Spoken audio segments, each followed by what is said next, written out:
that down. Oh, for God's sake.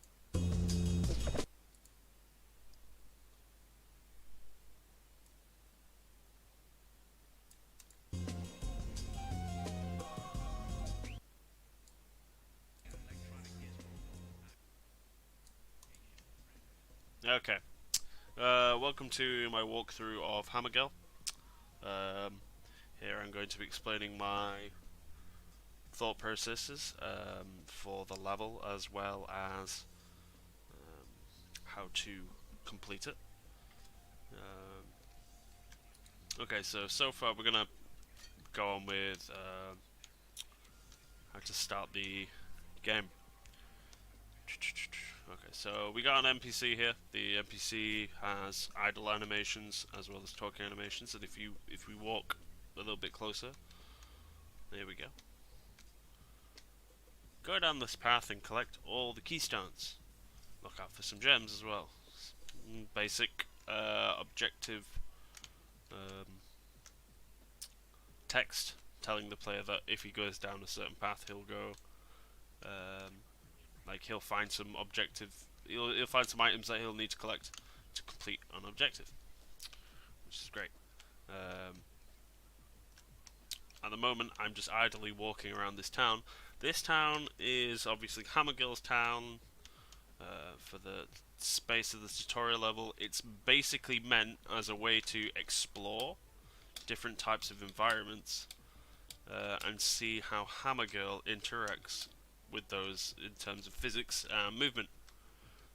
As you can see, there's there'll be one or two little secrets that HammerGirl can find in the town. But that is really it. Unfortunately, there was the idea of having a like obstacle course or something, or little sort of parkour segments. Say like if obviously I can't get up this, but if I could, I'd be able to jump on this and jump on a roof or something.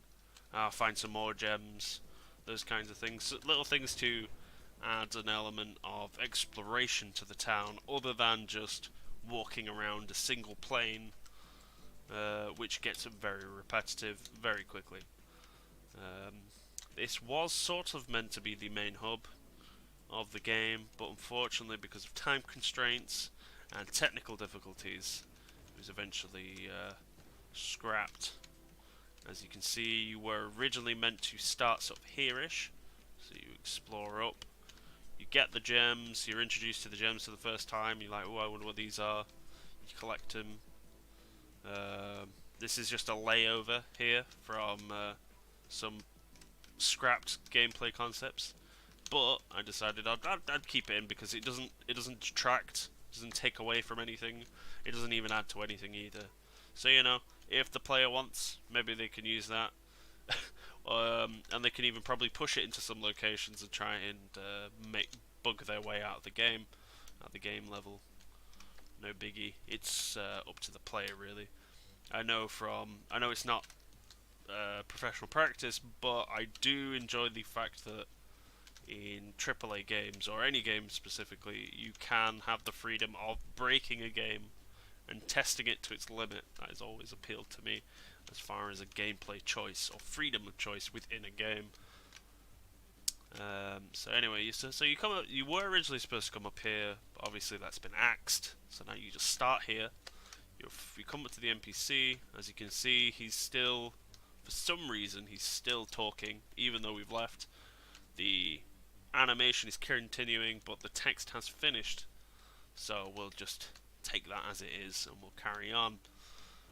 Here we have some mushrooms, which will add to the character health. As you can see, they're also animated, and they bob slightly, to indicate that they're a thing that can be interacted with. One of the original concepts for this little segment was that the NPC was supposed to move up to the staircase here, where HammerGirl is at, and a cutscene was going to take place and sort of dictate that if you picked up the gems, they would increase your high score, and also to look out for mushrooms, as they will increase your health if you're damaged.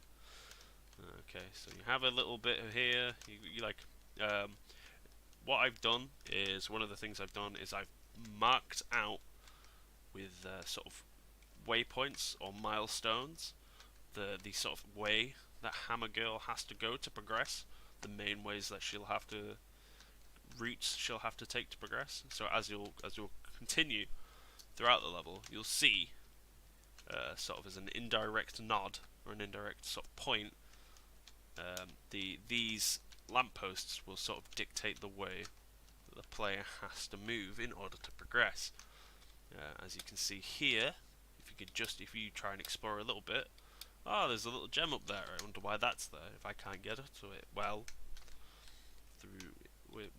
allowing the player to explore, they will figure it out later on. Again, rewarding the player for exploration and stuff, making everything feed back on itself and making different parts of the level communicate to other parts, if that makes sense, is also quite an important part of this game.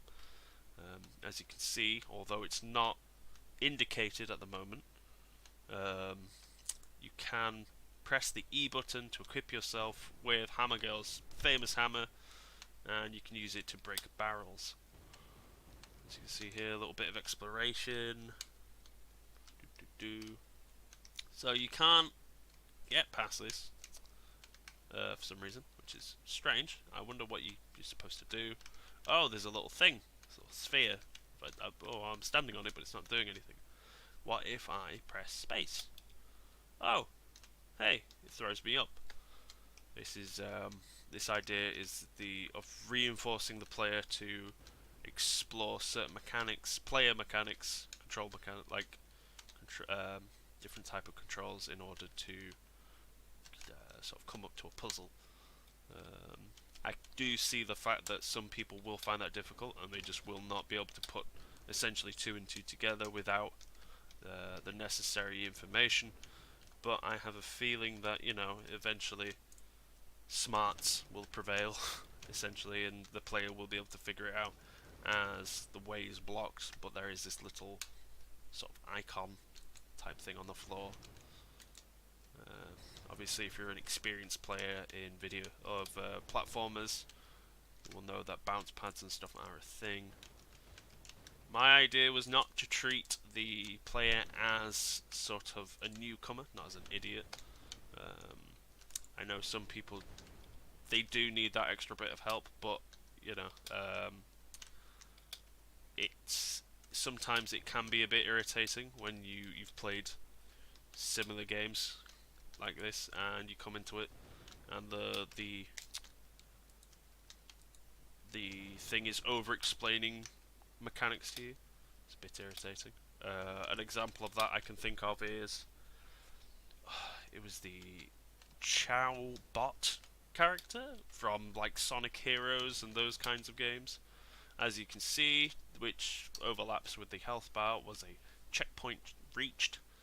I've managed to implement a checkpoint based system which will refresh every single time you come to a checkpoint. So as you explore through the level, you do not have to worry about whether or not which checkpoint you have last reached, as it will indicate to you immediately, and also it will refresh. What I did was I placed them sparingly across the map for the purpose of mostly for playtesting, but obviously because not everyone, because of the mechanics of HammerGirl are very momentum based. They feel very rough and rugged, semi-tank control like in how they operate. So I thought I would give the player fairly forgiving checkpoints. So the original concept for this area was not a tutorial area, but a way to introduce different kinds of puzzles and player hazards to the player. So if you go over here, obviously there was supposed to be a cutscene. It tells you if you want to progress, try this way, or if there's another way to progress which goes this way and it takes you to an alternate route. And here, this will introduce you to a different type of puzzle. So if you normally try and jump over this, you will not make it because the gap is too large. So what it does instead is it introduces to you the idea of sprint jumping. So you have to build up momentum in order to clear the gap, as you see, and it will reward you with your first keystone. Now, keystones are the primary objective of this game, and the player will have to collect at least 6 of them in order to finish the level. So as you can see here, I've managed to create a floating platform with, I think it's called interloping movement, which basically essentially it sets out. It's similar to the AI nav mesh bounds sort of like path node finding AI, basic, very simple movement, where essentially it sets up a platform which is movable, and as it will go across a set route, and it won't deviate from that route at all. It will just literally go from A to B to C to D to E, if that's what you want. With it's very rough, it's very rugged, it's really quite awkward to program. And as you can see, if I jump off, it runs a check to see if the player is still on there, and it'll refresh back, because the idea is that there is enough space for you to either fall down onto the island that you've just come off, or jump off the thing, or go onto the slightly smaller island below you. But each way has, like I say, it's got a different way of getting back or getting down to the platform, like takeoff area. So you could either jump down there, and there's a jump pad on this little island down here. You could jump down there, there'll be a jump pad that'll take you back, or instead you can come onto here and you can follow this route all the way back. As you can see, you're now stranded. You can't get back on the platform because the platform has teleported back to the beginning of its route. Okay. So this is just a separate sort of route that the player can take, like a route A, route B sort of system. Primarily, I looked at things like what was it, Ratchet and Clank. I think even, yeah, like it was mostly the inspiration of 3D character action platformers was the idea, because as it's linear to a point, it's semi-linear, it's not open world in any sense, but it does give the player a sort of sense of choice and exploration, and rewards the player with a high amount of gameplay mechanics and sort of environments, where I thought which was quite important, especially on such a short, on a tight time constraint, tight schedule. So these are just normal bog standard jump puzzles. They don't move. They're static. I'd say static meshes, but that's a bit redundant. They just don't move. As I thought, when during playtesting, quite a lot of people managed to struggle with the fact that HammerGirl, her movements are momentum based. They're not instantaneous. They're not fluid. You have to build up speed before you can clear these jumps.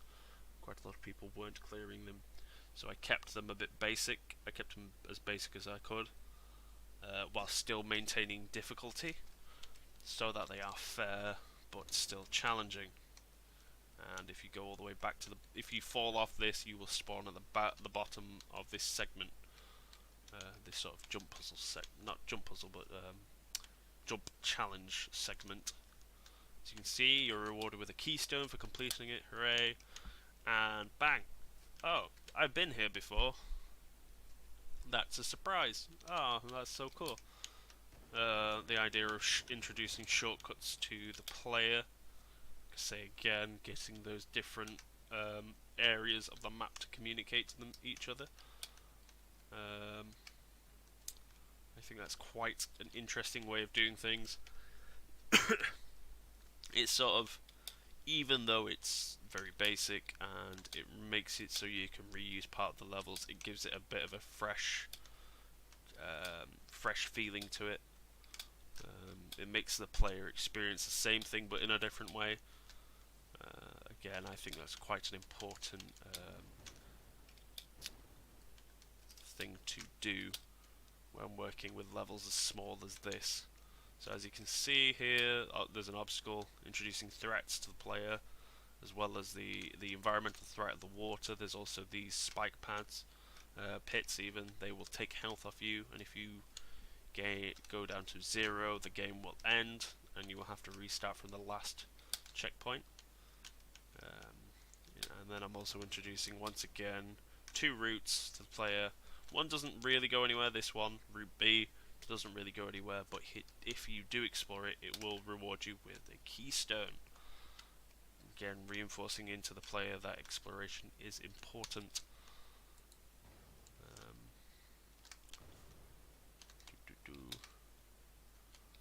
Right, so jump over here, and there's another jump pad. Okay, cool. So you jump on here, jump over here, follow this all the way down, and there's another checkpoint.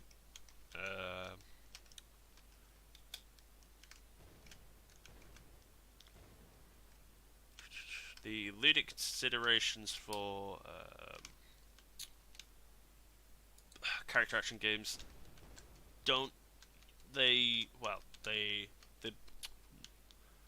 they're usually quite flexible.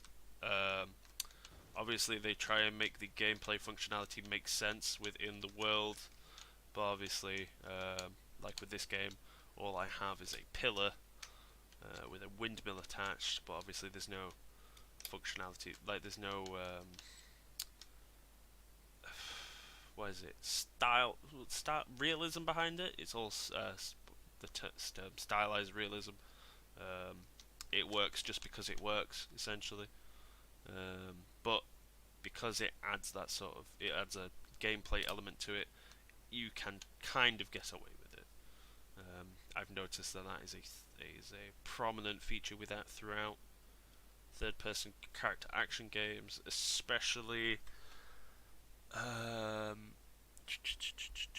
games like Vex on the PS2 and original Xbox, the Sonic Adventure series, 1, 2, Heroes, and stuff like that. They sort of put things in. They put in gameplay elements, and then afterwards they think about how that would make sense within the gameplay world. As you can see here, they're just floating platforms. Do they make sense in the world? No, but do they look like they should belong in the world? Yes, aesthetically. Okay, cool, we can get away with it, sort of thing. Bugger. So that means I've died. There is, and I will disclose this, there is an issue with the save game file, or the save game check in this build of my game, as it does not carry over all of your gems that you've collected, which is very irritating. Unfortunately, I was not able to find a fix for this, which is, however, slightly irritating. Right, so we will leave that for a second, as that is the end of the level. So this does mean we now have to backtrack, unfortunately, which is very hated in video games, I do know. It was not intended. And recollect all the keystones. Hooray! Oh, great. So essentially what the game does is it does a save game check to find out the location of the player character. But what it does not do is it does not save the gem count and keystone count for the player, unfortunately. So every time that you die, that will refresh. It is kind of like when, say, you die before a next checkpoint, all the enemies and items respawn in a zone. But obviously this is game wide, which is a serious problem, which I was not able to fix, unfortunately. So we now have to, like I say once again, backtrack throughout the level, recollect all of these keystones. Hooray. No worries, as we almost have all of them. We got the two most difficult ones, the two easiest ones, well, two of the three easiest ones. I think I've counted that right.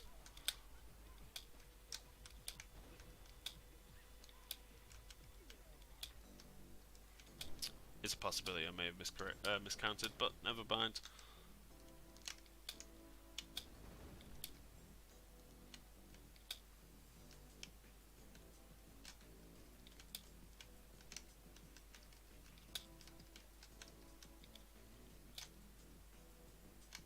Hey, there we go. So as you can see, even though the moveset of HammerGirl was that of like rugged tank controls, I wanted to try and keep it fast-paced and fluid, and give it that sense of sort of pretend that there's a sense of organic movement in there.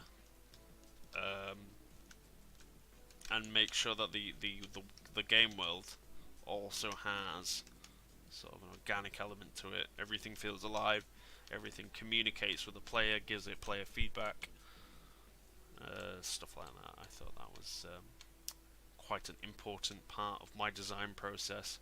It's all well and good having a really nice looking world with all these particle effects, but if they don't communicate with the player in any way, then it kind of it's not interesting. It's very easy to get bored once you've seen all the magic tricks and light shows and things like that, as if there's not any substance to it. So the idea of my design process was to everything in the game had to have some sort of substance to it. It had to communicate with either the player or the level itself. And I think I would confidently say that I managed to do that in the barest sense of the word, with just my basic programming, blueprinting knowledge and experience so far. So there was my walkthrough of my HammerGirl level. Hope you enjoyed it, and I'll see you next time. Bye now.